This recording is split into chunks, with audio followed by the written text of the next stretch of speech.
There is another seer whose chilling predictions continue to echo down the centuries. He is Saint Malachi, canonized in 1190. Malachi was a reforming Catholic prelate born in Armagh in 1094. On a visit to Rome, he was struck by a vision. Before him appeared a series of Latin phrases identifying the 111 popes who would rule the Catholic Church until the end of time. He uttered 111 Latin mottos, which are supposed to represent the nature, the name of destiny, or the coat of arms of every pope until Judgment Day.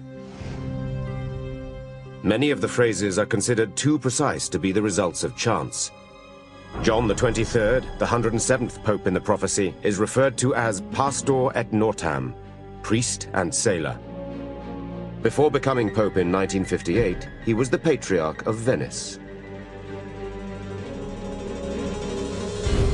Paul VI is Flos Floram, flower among flowers. His coat of arms is a lily among lilies. John Paul II, who is called De Labor Solis in the prophecies, which means the sun's eclipse, the sun's labor. He is the only pontiff on the list that was born on an eclipse and later entombed during an eclipse. And the 111th, the final pope in the prophecy? De Gloria Olivae, from the glory of the olive. That's the current Benedict XVI.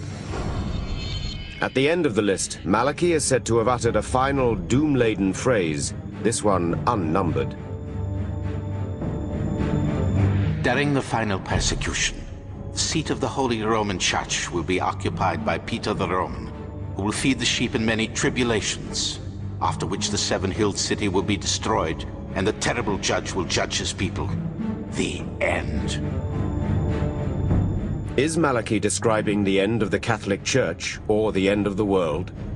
Is Peter the Roman the last pope who will follow the current pontiff, Benedict XVI? Some experts consider that since the motto is unnumbered, they are actually one and the same. Now, the next thing I want to talk to you about is not really a biblical prophecy, but I still think I have to talk to you about it. Because there was a mystic by the name of Saint Malachi who lived back in the 11th century. Saint Malachi claims that he had a spiritual experience one day, and while in a trance, God showed him all of the popes that would exist from his time until the last pope.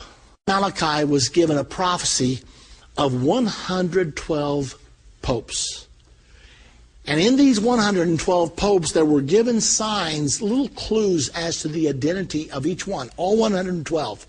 Well, the writings of Malachi were stored away in a vault by one of the popes for about 300 years. They didn't have printing presses in those days, so the possibility of circulating the writings of St. Malachi were very small. But when Gutenberg invented the printing press, all of a sudden someone printed the prophecies of St. Malachi. And as the prophecies of St. Malachi began to be known, people became very interested, and they started counting the popes. Well, several hundred years had passed by that time. However, 112 total popes from St. Malachi to the last pope. Well, what's in fact happening right now? Pope John Paul II, who just died in 2005, was the 110th pope. No wonder interest in the prophecies of St. Malachi are reviving right now. When the cardinals came to Rome to elect the 111th pope, an article appeared out of India the day before the election. A man said to the cardinals, "You must elect a giant spiritual leader. You must elect a pope that can appeal to young people. You must elect someone that can hold the church together." But he said, there's one more thing you must pay attention to when you elect the new pope tomorrow in the Sistine Chapel. Make sure you don't elect a pope that has anything to do with the olive, because the clue for the 111th pope was the glory of the olive, whatever that means. Well, The conclave was held, the white smoke came out of the Sistine Chapel chimney, and the word went out, we have a pope. When the identity of the pope was disclosed, it was Cardinal Ratzinger of Germany. And everybody thought, glory of the olive. Has nothing to do with it. I mean, you've never heard of a Ratzinger olive, I'm sure.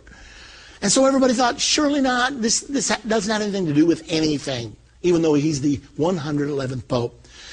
Everybody was interested, though, in finding out what his name would be that he would rule under. You know, when popes are elected, they don't rule under their own name. They take a name like Pope John XXIII or Pope Pius XII, the last one, Pope John Paul II. So everybody wondered, how will Cardinal Ratzinger rule the church? What name?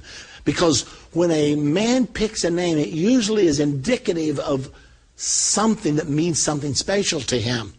Well, the announcement was made the next day that the Pope would rule under the name of Benedict XVI. And everybody wondered, what's that got to do with anything? Saint Benedict was the patron saint of Europe. He was a very powerful man, and he gave birth to a powerful order called the Benedictine Order. Well, the Benedictine Order has been powerful in the Roman Catholic Church for a long time, and it has a symbol. You may be interested to know. And by now you've guessed it. The symbol of the Benedictine order is the olive. So he chose the glory of the olive. Now that he's the Pope representing the Benedictine order. So the question has to be asked, are we right now watching the 111th Pope? Now the prophecy says that in the days of the 112th Pope, Rome will be destroyed. Well, the prophecies of the Bible, I don't know what to say about the prophecies of St. Malachi. I don't know whether I believe them or don't. I'm simply telling you that if this is coincidence, it's very coincidental. But I do know this. The Bible says that right at the time of the Battle of Armageddon, the city of Rome is going to be destroyed. And that's what it says happens at the 112th Pope. Now, it's really interesting that this Pope just elected was elected at the age of 75. The cardinals chose an older Pope on purpose because Pope John Paul II had ruled the church for so long that he had totally changed the texture of the church. They felt like they did not want a Pope that would rule for a long time. So they picked a man 75 years of age. Today he's 76 years of age. So how long will he rule? If in fact he is the next to the last Pope, and all the other signposts that we're talking about today are coming to pass right now, then perhaps St. Malachi was on to something. Perhaps the next Pope will be the last Pope. Now remember, in the St. Malachi prophecy, it says the last Pope will be Peter the Roman. Now whatever that means, apparently he's going to be a person from Italy. We've had two popes in a row not from Italy. The first two popes not from Italy in 455 years. All of a sudden, it looks like if St. Malachi's prophecy is correct, and I can't tell you whether it is or not. It's not biblical.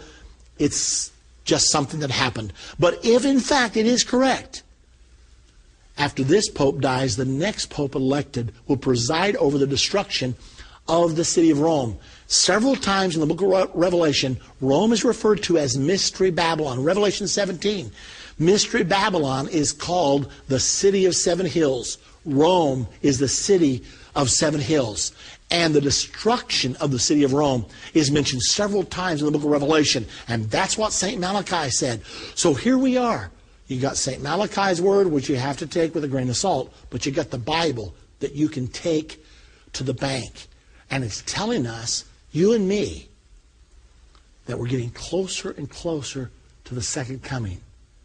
I think the sign says 8 miles to Indianapolis. Signpost